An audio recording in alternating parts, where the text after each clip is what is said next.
So UFC Fight Night Paris, Imavov versus Borralho just ended.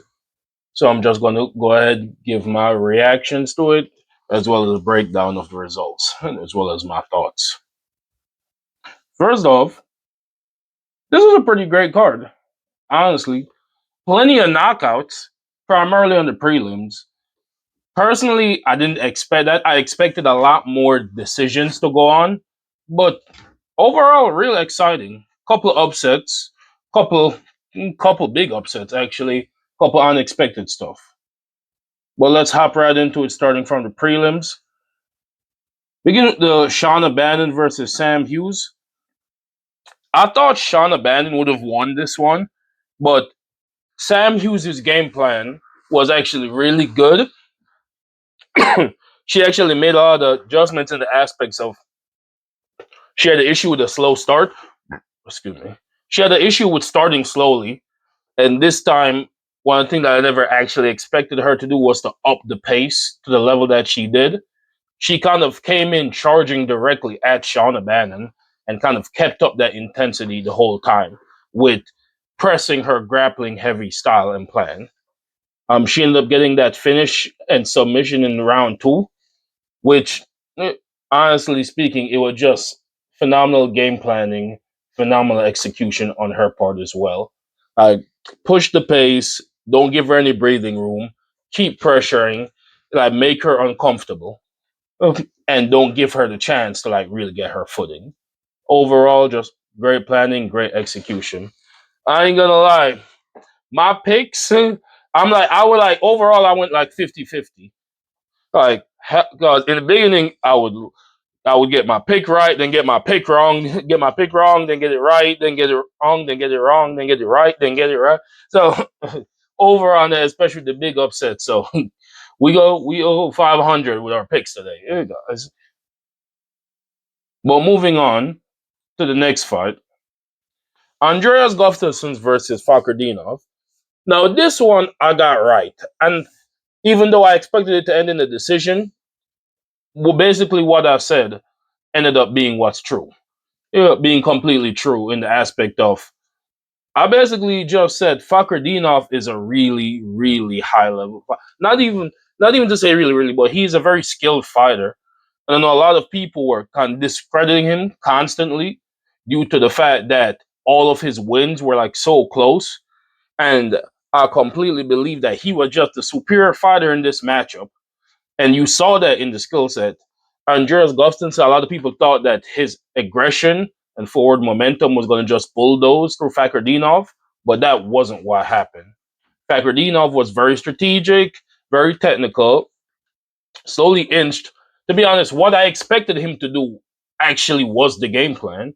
Because he said it himself in his post-fight interview that the plan was basically like stifle that initial onslaught, get through that, and then after that kind of make him work. But it turns out that he just saw the opening and he just took it when he did, ended up getting that first round TKO. And this one, nobody can debate whether or not he actually won. So Fakrdinov right there coming with the win with that first round TKO. I think that I believe that he really, really, it was about time that he kind of put on a statement and a stamp on his performance so that people can start taking him a little bit more seriously. So excellent from him. Now the next fight, Brad Tavares versus Robert Bryzek. Listen, I said even though I said that Tavares should have won, like cut me some slack though, because I said the whole time that Tavares is a shit fighter. Like I was honest about that. Like Tavares is shit. He doesn't have good fight IQ. But I just feel like he would have won. Felt like he would end up slugging it out and getting Bryzek. But what happened? I didn't think that Bryzek was the one who was technical enough to beat Tavares. I thought Bryzek was just a little bit, his level was just a little bit too low to do it, even though if you're good enough. Because even though Tavares isn't good necessarily by the standards of the UFC, but he still ain't just complete street trash. So you gotta at least be able to fight to beat him. And in this matchup against Brazek, you really saw the difference in skill level. Brazek was just a lot more technical, a lot faster, a lot sharper. Tavares did have a moment, especially going into that second round. He had a moments where he could have got the momentum and he could have pushed the pace more. And he absolutely had moments where he was landing on Bryzek, and if he was more aggressive, he could have done it. But he was kind of just on his bike the whole fight. He kept backing up. He was too scared. It felt like Bryzek made contact, and he showed that he could have hurt him if something lands clean. And Tavares just spent the rest of the fight being worried about that. To be honest, it kind of reminds me of what happens later in the card with Mauricio Huffy, which I'll get to later. But for the right now, Tavares got intimidated, and not just that. Tavares got intimidated, and he was just afraid to risk the knockout. He was afraid to risk getting knocked out to actually make a play. And when he had the opportunity to take advantage of Bryzek, he let it go. Bryzek recovered and kept coming for the entire time. And you can only run for so long. He ended up getting caught in the third, and the same shit he was running from ended up happening anyways. So it ended up just being a complete waste of time to even try. He should have just fought more. But as I said from the beginning, shit fight IQ. I guess it was still an entertaining knockout. But shout out to Bryzek. Now this one, Sam Patterson. This fight, I picked Patterson to win. Another fight I expected to go decision. Patterson ended up getting that first round knockout. Um, in my opinion, how this went, it felt as if they were kind of, as I said before, there wasn't a huge gap in their skill, but it felt as if they kind of were having an exchange, and Patterson was slowly picking better and better moments. That's what it felt like. It didn't feel like Waters was way beyond. I know he got knocked out. I know a lot of people see the result and then try to use the result to determine the flow of how the fight actually went, but that's not the case in this aspect. They were actually having a really competitive match. They were going back and forth a lot. I know the strikes, 11-21, the total strikes would slightly suggest a different pace, especially in that first 3 minutes, but it felt as if Waters was still in it completely, and they weren't that far off. But Patterson was just picking better shots. And then because he was picking better shots, that left hook ended up getting through that initially dazed Waters. And then when Patterson recognized the opportunity, complete opposite of what Tavares did when he had a chance to completely shift the momentum. Patterson landed it, then he followed up with a 1-2. And then that's why he used to put him down and finish the fight when he had the opportunity. Thing with a lot of these fights, especially against these high level fighters, you don't know how many opportunities you're going to get. So you shouldn't feel that even when the gap between you and someone else might be huge, don't waste this opportunity, the opportunity that you're given to finish the fight or to get a huge advantage, throw it away because you think another one might come. You might end up costing yourself the fight later on. But it's my boy Jalen Turner. I'm sure that he got a couple of stories about wasting opportunities. But on to the next fight. Carl Fernandez. This is another one that I actually got right, and this one went how I said. I expected the KO. I'm surprised. I'm genuinely surprised how many people that I saw, at least, don't put respect on Carl Fernandez's name. I find him to be a really exciting fighter. I thought he looked really great. As I said, I thought Hardwick wasn't ready for this level of competition. I think the short notice made it just worse. I don't think I don't think there was anything that was going in Hardwick's favor in this matchup. Fernandez basically was a lot faster, a lot more technical, and he just destroyed his leg. He saw it was working, which once again, contrary to like you to use another fight with my boy Caio Borralho in the main event, which I'll also get to. When he was landing leg kicks that were working, he abandoned that but Fernandez showed what he should have done. And once again, I'll explain it later. But Fernandez landed the leg kick, saw it was working, landed it again and harder. Like when you see if it ain't broken, don't fix it and don't try to fix it either. Fernandez fully recognized the opportunity and he maximized it. I also appreciate that he didn't ended up doing completely necessary shots afterwards either. He saw that his leg was toast. He fully made it definitive. Waited, made the ref coming, damn near waved the ref on, and that was it. No undue damage necessary, and no elongated fight. With the level that I've been seeing Fernandez put on recently, I'd really like to see him start challenging some of the. I'd like to see him. I wouldn't say just yet. I wouldn't give him the top 15 just yet, but I'll give him one more fight. For me, I think Fernandez should get one more fight against another surging lightweight contender. And if he gets that win, I think that you should go ahead and throw him in the top 15. I don't know if maybe I don't know if maybe a Troy or something like throw him throw him in there, give him somebody.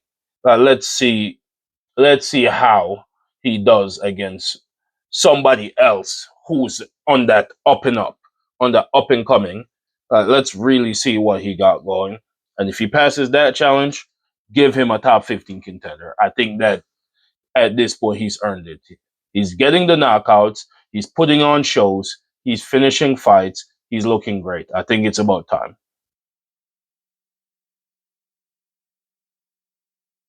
Now, in this fight, this next one, Margin Tabora versus Ant Delia.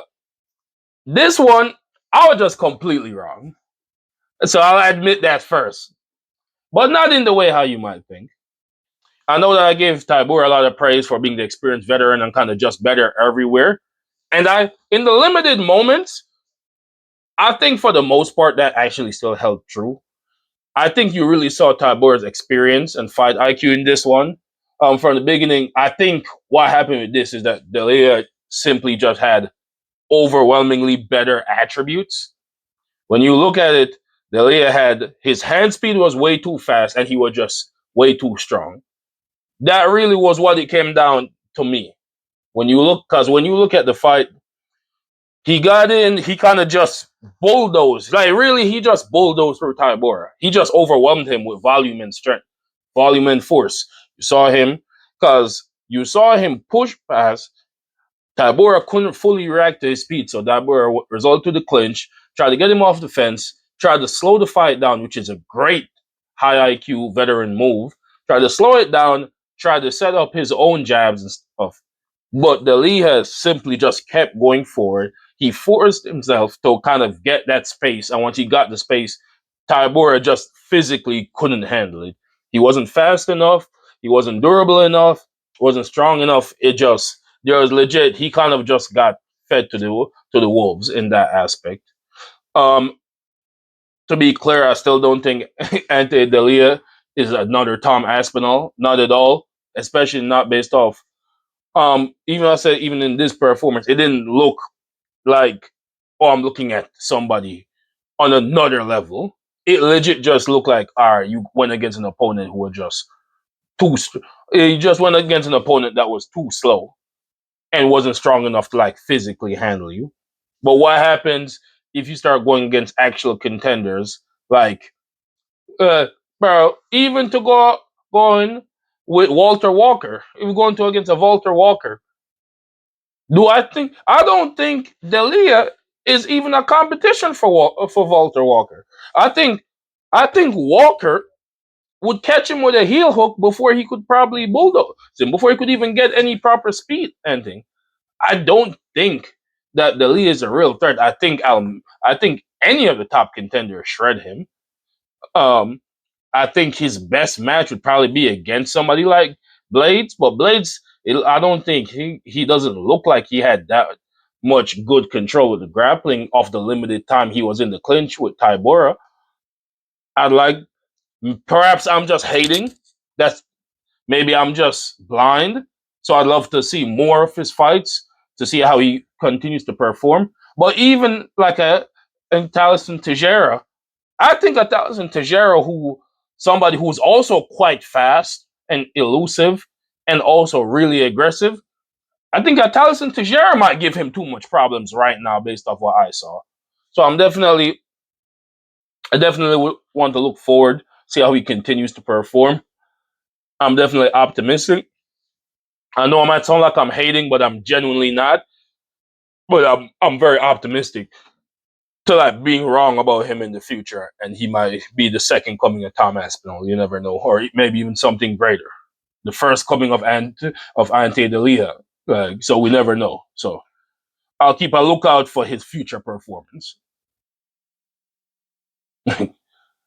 Now, this one, Omar Sy versus Edson Ribeiro. So I don't know why it's showing like this. I try it. It just is. But in this fight, I said it.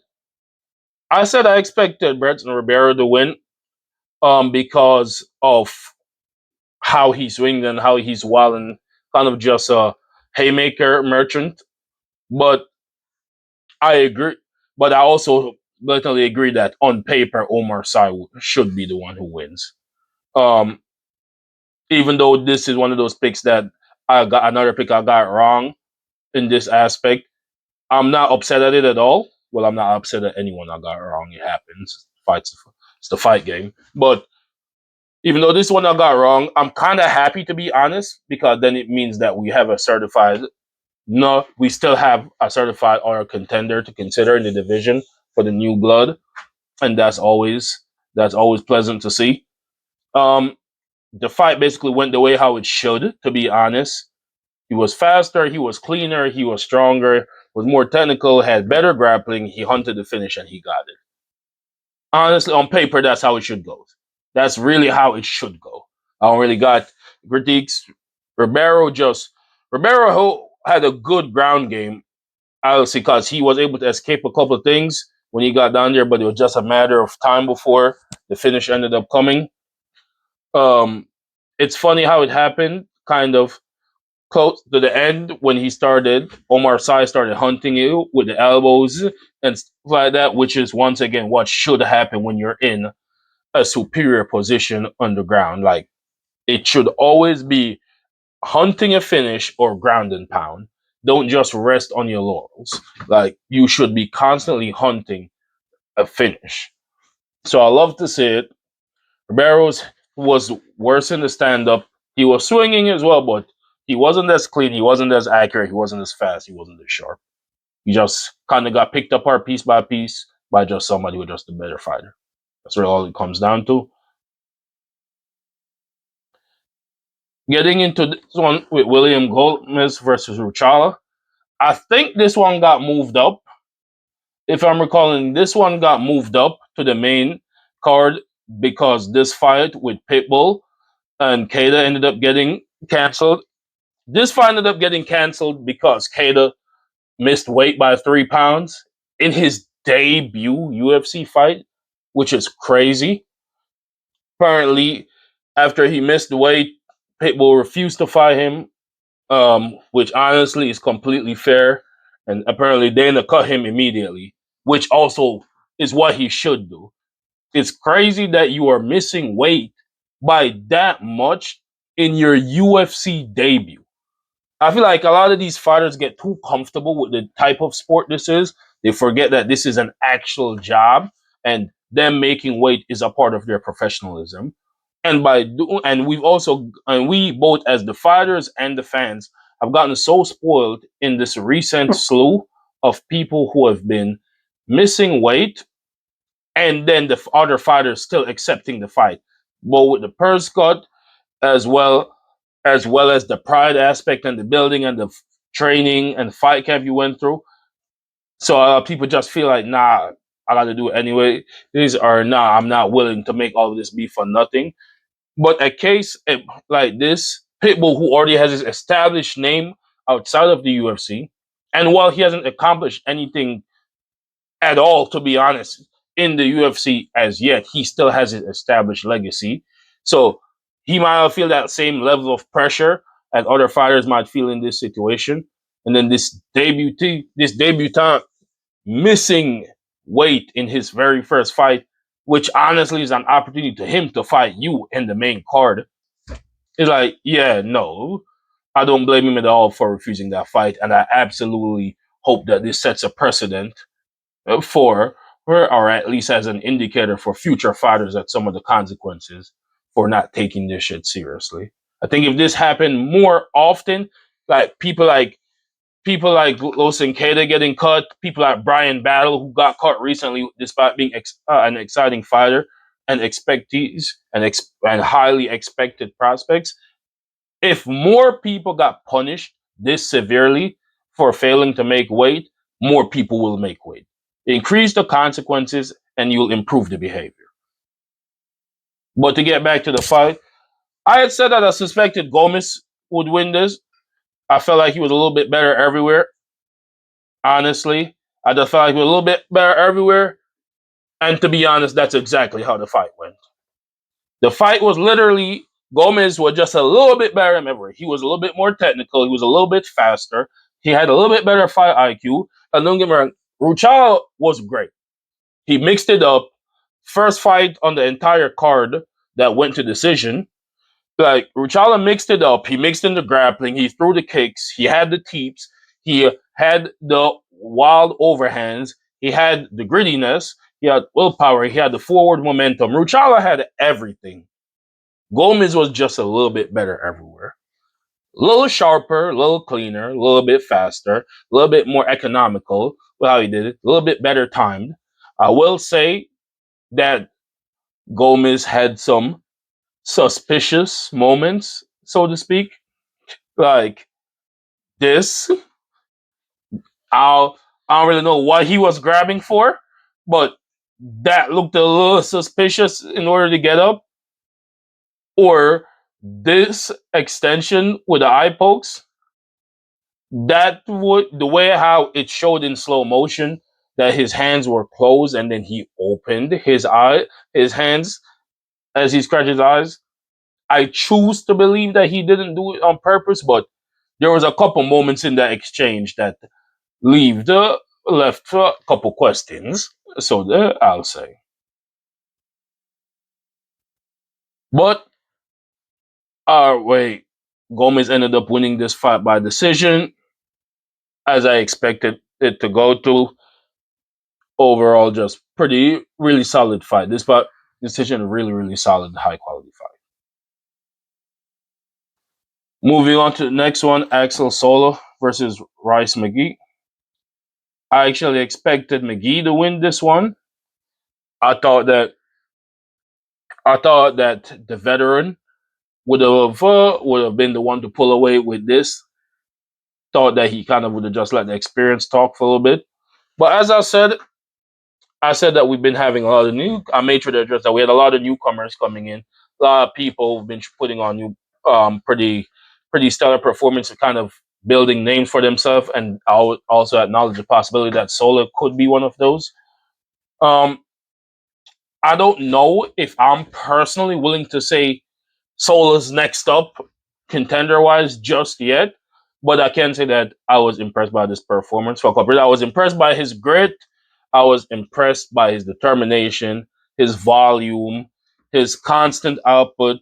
Like you even see, like Solo was constantly putting out more strikes, attempting more takedowns than McGee. Like Solo was being busier this whole fight.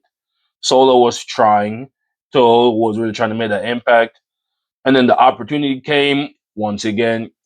He landed his fist, tried to get that KO. At the time that it came, I will say this: that TKO, my personal opinion, shit early stoppage. Personal opinion, it was a shit early stoppage. I think Herb Dean and Jason Herzog are the two worst fucking refs in the UFC. I think they should both be fucking fired. I think they both always find some way to ruin a good fight or card. I think when the fight should be stopped, they won't stop it. And when the fight shouldn't be stopped, they'll do everything in their power to stop it as absolutely early as possible. I think they should both be investigated for if they have placed any bets or been connected to placing any bets on fighters, because they constantly fuck up to high degrees too often. Because with all the fights I've watched Herb Dean wait 10 years before he decided to stop while somebody's getting elbows rained down to their fucking face, I think it's crazy that McGee got dropped. He's in the process of fighting grappling exchange. Literally in slow motion, you see him grabbing the leg to try to escape the position, and immediately Herb Dean just stops it. And then that shit doesn't get overruled to no contest or nothing. Like, I find that crazy. I personally also find it crazy that they can't just, with all this new fucking rule shit that they keep doing, why can't they just put it in the rule to say, all right, then that wasn't a real stoppage. Let's just continue to fight from where we are. Why was that so hard to do? Like, why can't you just make a rule that, oh, ref's error, ref bad, restart the clock back to what it was at the time that the stoppage was called and return the position? I don't see why they can't just do a rule like that. I promise you, all the fighters would be on board with that shit. But hey, maybe I'm making too much sense. But as I said before, getting back to these two, Solo was busier the whole fight. You saw that Solo was landing more significant strikes. He was landing more significant strikes to targeted areas.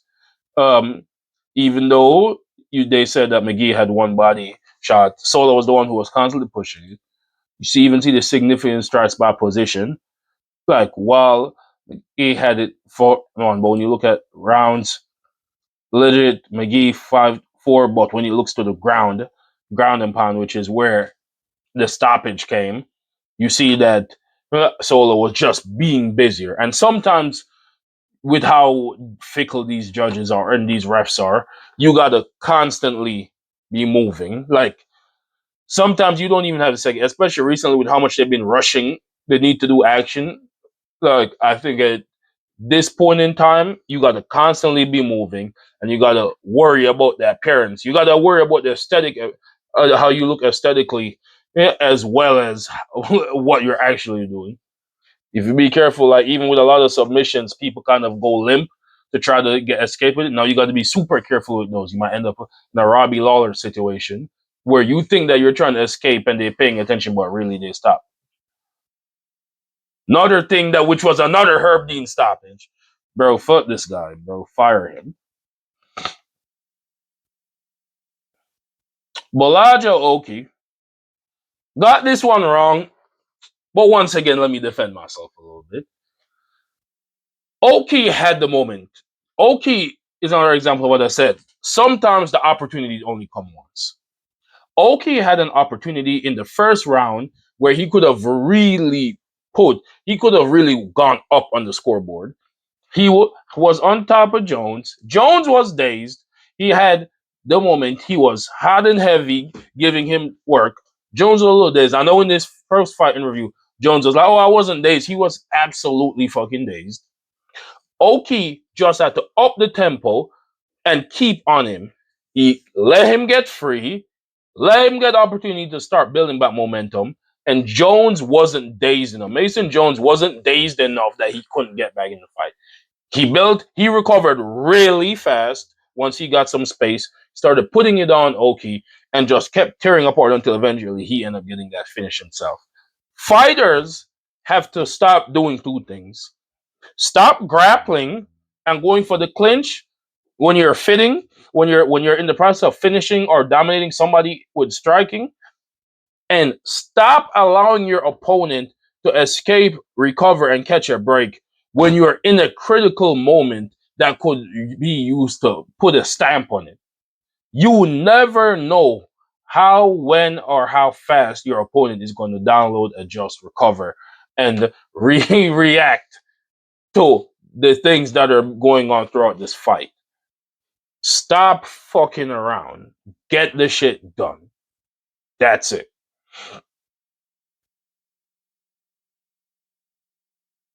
Now, onto the feature main event, we got Modestas Bukauskas versus Paul Craig. I'd, I think it, I think it's completely fair for me to say this fight kind of ended exactly how everybody with a beating pulse expected it to end.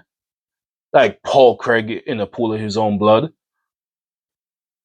That I don't think there's any way. Like we expected it. To be honest, me personally, I think if Bukauskas was a more experienced fighter with, and when I say more experienced, I mean against higher quality competition. But if he was a more experienced fighter, he would have actually finished this fight easier and swifter, and with more efficiency, because he was doing a lot of like foolish things, like how he was striking and he was pushing Paul Craig against the cage, which then gave Paul Craig the opportunities to grapple and almost force the exchange. And then Paul Craig is pretty strong in the clinch because he's such a good grappler. Like Bukauskas really placed himself in a lot of danger at a couple moments because he did that constantly.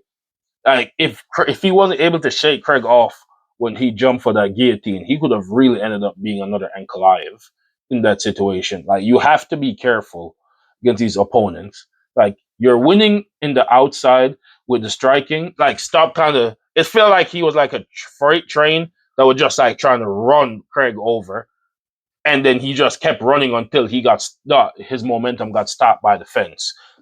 He got to work on that a bit. Um, I think that definitely will work and try to polish that stuff with Aspinall a little bit more.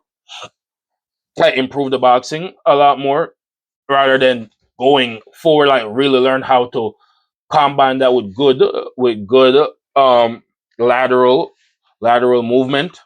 Like learn how to not necessarily be carried by your momentum, but instead control your momentum in order to how it's be utilized. I think that much more intelligent way how to use that. I think Bukauskas has good potential. I think Bukauskas is very strong. I think he's very fast, and I think he has a great team. Because once again, as we just saw earlier in the crowd, earlier in the card in the fights. My apologies. My boy, my boy Deliha. We just saw Deliha having crispier hands. Deliha had much faster hands. Delia had much more controlled aggression, so to speak, even though I still think that he has a lot of room to improve himself. So I think that both Delia and Aspinall could kind of do a lot of work with Bukauskas and kind of being a lot more controlled of how he throws.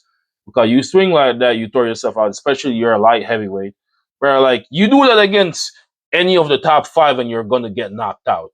You're gonna get knocked out by Yeri, you're gonna get knocked out by Pereira, you're gonna get knocked out if you even got lucky enough to get a chance against Ankalaev as the current champion, you get knocked out by him if you're doing something like that sloppy.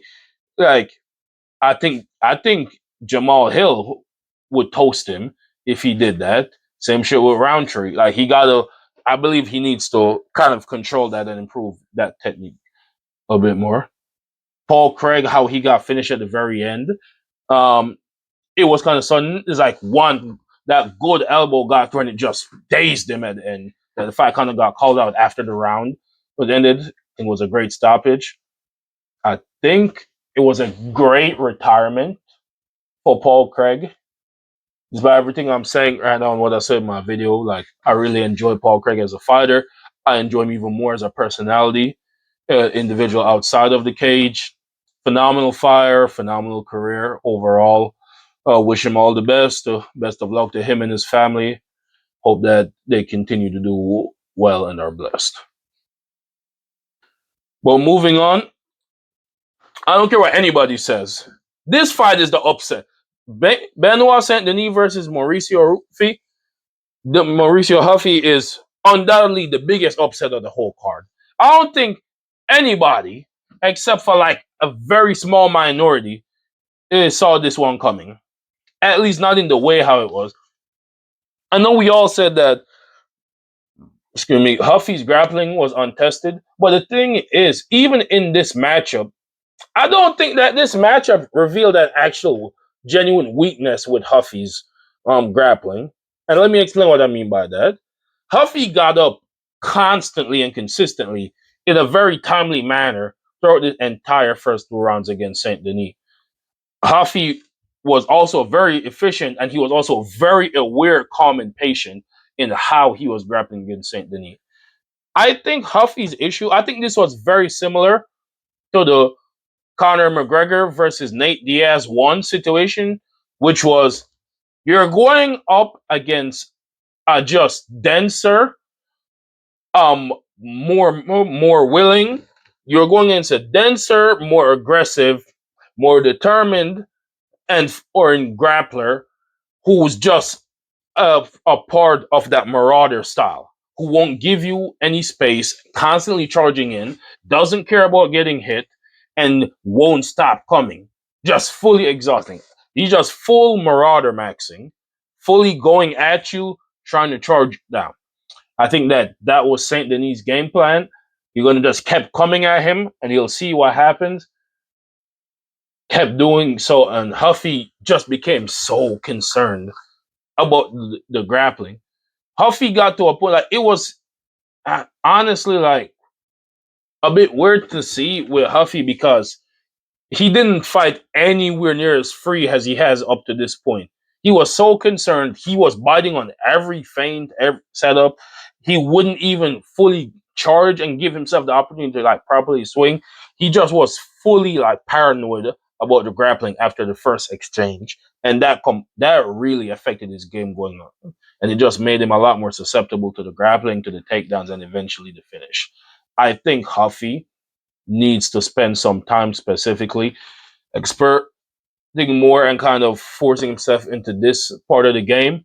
Kind of somewhat reminds me of how O'Malley looked against Marab the first time, specifically. The second time, he was just fully overrun. But the first time, he was just so. Once he got taken down, he became too concerned about being taken down. And that was the feeling I got from Huffy. That was the feeling I got from Huffy. And as I said, it was reminiscent of when Conor McGregor. I know we was compared his style to Conor McGregor, but it was reminiscent of when Conor McGregor fought Nate Diaz for the first time. Um, but room for improvement on the fighting nerd. I think somebody like Gene Silva, who's also part of the Fighting Nerds camp, is a better example of how you can be a great striker and comfortable with the striking, but still not fear grappling exchanges. Like when you went against Bryce Mitchell, like willing to engage, willing to adjust. I think that Huffy could probably learn a bit from Gene's style. And last but not least, we got the main event of the main card. The reason we all came here. Borralho versus Imavov. This fight more or less went exactly as I said. I saw it going. However, if I'm being completely honest, I didn't expect it to be this one-sided. Personally speaking, I probably gave Imavov 50-45. I expected this to be a 48-47 decision to Imavov. But I would have probably given him a 50-45 on this. Caio looked different to me. Caio didn't look like the Caio that I've seen up to this point. I don't know if it's because of the ring rust. I don't know if it's because Huffy just lost. I don't know if it's a combination of the both. I don't know if it's something outside of the ring. But Caio was significantly less aggressive than he's historically been for the majority of this fight. Caio, it felt like it was a different person fighting from the one who been shit talking this whole time. Caio's the one who built this fight. Caio kept talking shit about Imavov the whole time. Damn near begged for this fight, pushed for us, been ready. Caio was so aggressive, and I know, yes, they building fights, but Caio went the extra mile in order to get this fight against Imavov. When he bit and he's there, it felt like Caio was so timid the whole time. It really, truly does.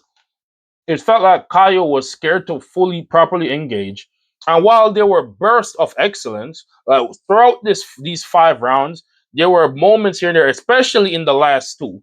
There were a lot of moments where you saw like the real Caio or the Caio that we knew, where he'd come forward, where he'd actually push the aggression, he'd make it dirty. Like he actually was really trying to change the pace. He could fight while backing up. He could fight on the back foot. He could push it, get forward. But this fight basically went exactly how I said it would. Imavov was the one who was more aggressive. If Imavov was the one who was just faster, sharper, crispier, more technical, like Imavov stifled Caio's grappling attempts using his wrestling. So, but at the same time, Caio was also able to prevent Imavov from getting any dominant positions with the wrestling. And so they were broke neutral there, primarily a striking match. Caio was the worst striker of the two. Their sizes were similar, so you saw that a lot. But another thing that got me, and I mentioned this earlier in the fight, was Caio was constantly hitting Imavov with that outside leg kick, that outside calf kick, and you could see that it was affecting Imavov. But for some reason, Caio didn't continue that. He he kind of backed away from it. He did it for like a few times and then just let it go. Like he did it, he didn't do it consistently. It didn't make any sense to me. When you look when you look at Fernandez's fight earlier, which is the parallel I drew, when Fernandez realized that those kicks were working, he did it again. He did it again, he watched the reactions, he timed it, he set it up, he kept it. That was a weapon. And he kicked it hard, he did it fast, and he timed it. With Borralho, every time when Borralho set it up properly, Imavov tilted a little bit. Why didn't he take better advantage of that? Why didn't he push the momentum? Why didn't he do more dirty boxing? Why didn't he fight on the inside more? Imavov is faster. Imavov is piecing him up more. Caio historically has been the guy who was willing to hit, who was willing to get hit in order to land a better hit. Like when he was against an opponent that was too clean or too technical, he's been willing to get in the firefight. How is this the same guy that when they was like, "How's the eye?" He took off his glasses and was like, "What do you think? Nice souvenir for my son, right?" What happened to that guy? It just felt like we were looking at a different fighter. So when he said that he wouldn't lost a little bit of his fire or stuff, I'm like, yeah, it makes sense because that's how he fought. Like he fought like he was unmotivated. He fought as if like he lost some of the passion for it. Like at the end of the day, while this might be their livelihood and their job and the sport, but it's also they're still just people. You can't spend that much time out of the ring constantly. Like you are gonna lose some of the feeling for it. He got. If I was him, I'd get right back in there as soon as he can heal up. Get back in there, get back into training, like really develop yourself. Because it, not gonna lie, it even felt a bit like this Caio regressed a bit. And if that's what's gonna happen, then you aren't. And I never want to tell people to retire. But in this case, if you aren't gonna be motivated up, not even just to improve, but to fight at the standard and level that you've been fighting up to this point. If you are no longer motivated, willing, or determined to at least even do that much, yeah, it might be better for you to resign, rather than getting further injured, ruining record, ruining your body, worsening your family's experience, traumatizing your children, traumatizing your son. I mean, happy birthday to his son, since that this event is on his son's birthday. But you know what I mean, like, so he's got to do some long thinking and soul searching for that. And even with the fight with Imavov, bro, after all the shit he was talking, bro, it felt like the whole fight. It reminded me of Conor McGregor versus Habib, where Conor McGregor was like, "Oh, it's just business." Felt like he spent the whole fight trying to convince Imavov to be less mad. Because Imavov came out with fire and brimstone the whole fight. Imavov wanted to knock him out, but it felt like Borralho was just apologizing the whole time, like trying to get him, like he just wanted to be friends by the end of it. By the end of it, he's clapping like a Fortnite NPC at the end of everything. I don't know what was going on with Borralho. Like, I genuinely think after that performance, I'm honestly disappointed. It's the result. Well, I can even say it's the result. Cause once again, I expected it to be Imavov's victory by decision, but I was expecting a close, competitive fight. I was expecting the type of fight that have people saying, "Damn, bro, like, yeah, yeah, they say he won, but did he really won?" I was expecting this to be a split decision, damn near. But to see like Imavov just dominate Borralho, which was, in my personal opinion, supposed to be his hardest stylistic match within the division, outside of the champion and DDP themselves, I just like I just feel as if Borralho needs to take some time away from the sport and do some soul searching. But guys, that was it. That was my breakdown, reaction, and critique for UFC Fight Night Paris, Imavov versus Borralho. Y'all let me know what y'all think. Get down in the comment section, leave a comment, like, subscribe, share the video. See you guys next time. Hope y'all have a great day. Au revoir.